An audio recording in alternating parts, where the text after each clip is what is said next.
get through it. Who's ready for dessert? Yeah. So this one here, we're doing sort of preservation for, it's almost like a jam. We call it a preserve. There's so many names, compote, marmalade, which all have specific differences. And you know, if you really want to get that detailed, you can. We're calling this a preserve. And it's pretty much a technique that you can use for any type of ingredient. We're going to use berries today. So what I have is blueberries, cranberries, and some currants.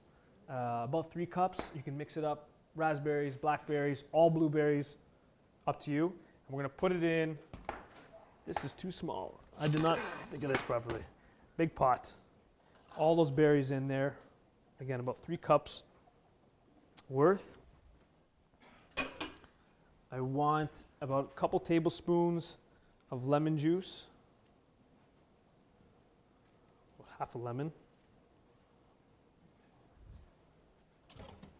And again, the brown sugar, pure cane sugar. I love using maple syrup, and we're going to use maple syrup a little bit later. But I find in this part, because we need the sugar to act as a preservation, we're not adding pectin or anything like that to it. We have to use a little bit of the granular sugar. So pure cane sugar you can find in a lot of health food stores now, bulk stores.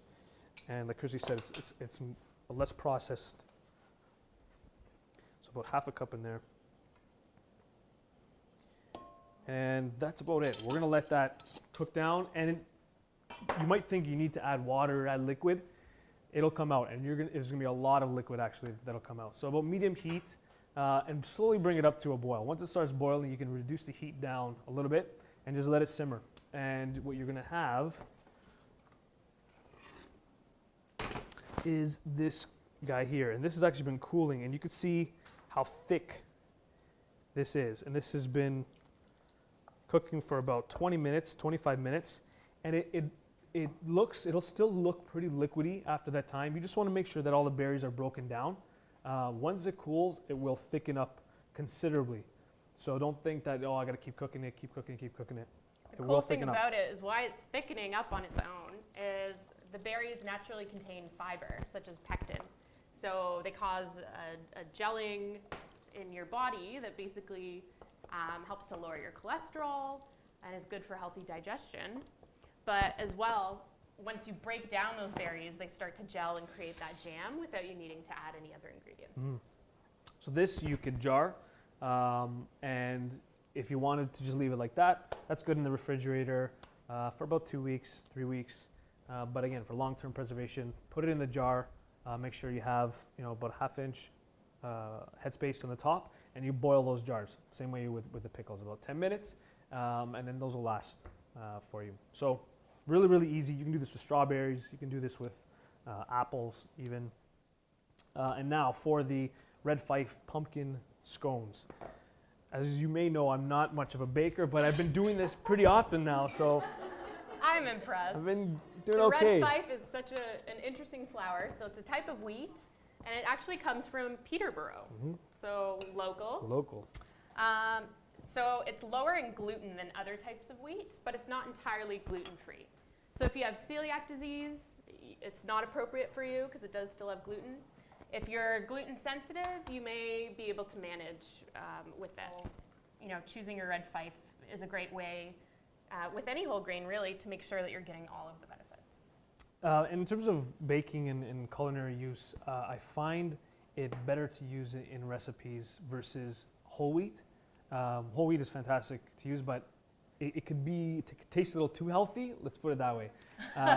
It also absorbs quite a bit of liquid. So you usually, if you're replacing it, a recipe that has all-purpose flour and you want to use whole wheat, you usually have to add a little bit more liquid into there because it'll turn a little too dry. The Red Fife replaces pretty well. I haven't had to adjust it too much. So in terms of baking, if you find it, it's a great culinary use or culinary alternative to whole wheat. So Red Fife flour, we have about a tablespoon of baking powder in there, and then the only other dry ingredients are our warm pumpkin spices. So again, you can use whatever you want: ground cinnamon, clove, nutmeg, ground ginger, Those are usually the go-to. That's going to go in there. And if you want to mix that up for me. And then for the wet ingredients, I have 1 egg. You can also use a flax egg. We talked about this last week. So flax egg is 1 tablespoon of ground flaxseed to 3 tablespoons water. And you mix it together, you let it sit, and in about 5 minutes, it starts to absorb the water, and you get a very similar consistency to an egg. And it works perfect in this recipe. So you can use either or. If you don't want to use the egg, you can use the flax egg. We're going to use about 1/2 cup of this delicious maple syrup. I'm always mesmerized with maple syrup. Another local Canadian product, yes. but also contains minerals, which a lot of your sweeteners don't. So it's a more nutritious choice, and it's lower on the glycemic index than a lot of the other sweeteners that are available. So like we talked about, good things for diabetes prevention and control. And about 3/4 cup of pumpkin puree. You can use the canned one. Just make sure it's not the pumpkin pie mix, just straight 100% pumpkin puree.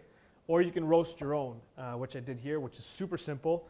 And I actually didn't even use a pumpkin. I used a buttercup squash. So this recipe you can do with any sort of squash. It works fantastic. So one of these guys here, cut them down the middle, you scoop out the seeds, and you place them flesh or cut side down onto a baking sheet and roast them for about 375 for about, takes about 25-30 minutes, I find. And then once it gets nice and soft like this, take it out of the oven, and it's beautiful golden color. And again, squash is one of those things that you're finding so many different varieties. Butternut squash used to be the big thing, and it was like that, and big pumpkins, and maybe some small pumpkins you would find. But now you have buttercup squash, kabocha squash, delicata squash, which is that small one there, which is delicious. So I suggest trying them in baked recipes, savory recipes. So about 3/4 of a cup. Now you can see I'm not measuring this. That is one reason why I don't bake too often. But this one, again, it's just, you feel it out. It's one of those recipes you can't really screw up. If it's too dry, add a little bit more liquid. If it's too wet, add a little bit more flour. There's no scone police that come in. And that's it. So just mix it pretty well.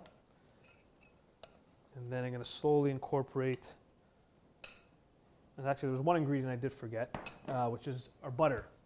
Now, your butter, you can use oil instead. You can definitely use, I would use like a neutral oil, like grapeseed oil. Jeremy and I had a little powwow earlier about this, and we don't typically use butter in the Elixir kitchen, but for this, we're using 1/4 cup, and it provides 8 servings or 8 scones. So it's a small amount of butter. You have the option to substitute it with something else. From time to time, we don't mind using it because it is a natural product. It does contain saturated fat, so if you have a history of heart disease, you want to go for some of the other options. So going for your grapeseed oil in baking is a good, heart-healthy oil that you can try. Now, this will still be a much healthier alternative to scones that you'll find at a bakery, which rely on your hydrogenated fats. And those are basically the worst fats that you can have from a heart disease prevention standpoint. They cause inflammation, they cause all of your blood vessels to build up those plaques that can lead to heart disease and stroke. So a little bit of butter, we decided it's going to create a better product. So what would happen if you did substitute with the grapeseed oil, for example? So again, you can definitely use grapeseed oil in this. The butter provides something in scones, and this is why scones are scones, is this flakiness that it's very difficult to mimic with another type of fat. So, if it's that important to you, I like the flakiness, and I wanted to show you the difference and show you some different alternatives, and Christy felt it was important to talk about. So either way, it'll turn out fantastic. You're just going to get a little bit more flakiness with the butter. And this is a technique that I wanted to show you again if you are using butter. So again, 1/4 cup, and cut it into small little cubes and into the flour. And what we want to do is crush it, and you can use your hands in a second, but you want to mix it through with the flour so that you create almost these little pebbles, these little butter pebbles with the flour.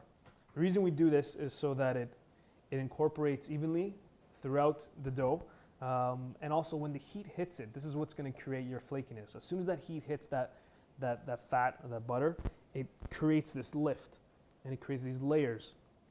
That's how you get a flaky pastry. For example, a croissant, which is like 90% butter, but you can see how super, super flaky it is. This isn't obviously going to be as flaky because we're not using as much butter, but it's the same kind of concept. You want to distribute that. Yeah, and so you kind of just want to work through it and break it up into the flour until you get these little pebbles. I was listening in baking class in culinary. We didn't have too many of them, but this I did remember. And that's going to go in. You can lose the whisk at this point. That'll just make it messier. And just slowly stir in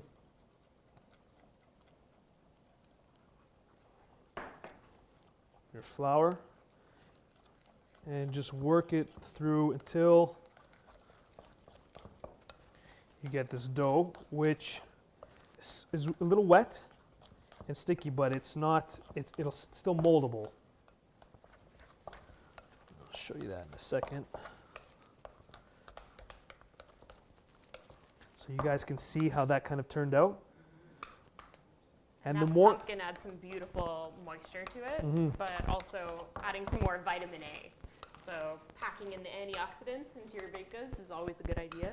And we're going to be adding our berries, which are really known to be antioxidant superstars. So one of the most nutritious foods on earth that we know about, to prevent inflammation, to prevent that free radical damage that increases risk of chronic diseases such as cancer, heart disease, diabetes, you name it. And so you can portion this out into whatever size you want or shape you want. The triangle has become this iconic, but I am breaking the rules here, so I made circles just for that. But you can put it on a baking sheet lined with parchment paper in the oven, and this is the difference, 425 degrees Fahrenheit. You usually don't bake that high, but 425 degrees Fahrenheit for about 15 minutes. It does not take long at all.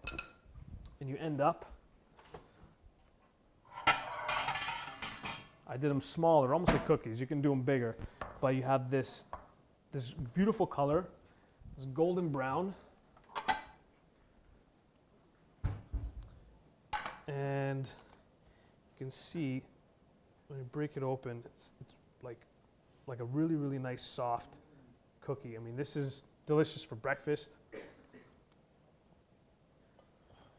And then again, a little bit of that berry preserve. You can blend this up with a food processor or a blender if you want it really smooth. I kind of like those big chunks of cranberry and blueberry in there. And this is actually a nice alternative to cranberry sauce as well if you wanted to do one from scratch. But that's it, pretty simple. Pumpkin scones with horseberry.